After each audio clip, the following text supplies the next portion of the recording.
Today, I will show you how to find someone on Signal. So, to do this, just watch and follow this video till the end. You should open Signal first, like this.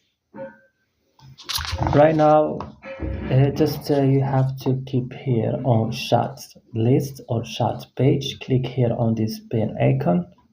Right now, if you have the number, the percentage will show here automatically. If you didn't have and you wanna add it, just you should come here and click find by username. If you have her username or his username, click and add the username, or you can scan also the QR code from here. If you have only the number, come here find by phone number and select his phone number and click here, and that's all guys.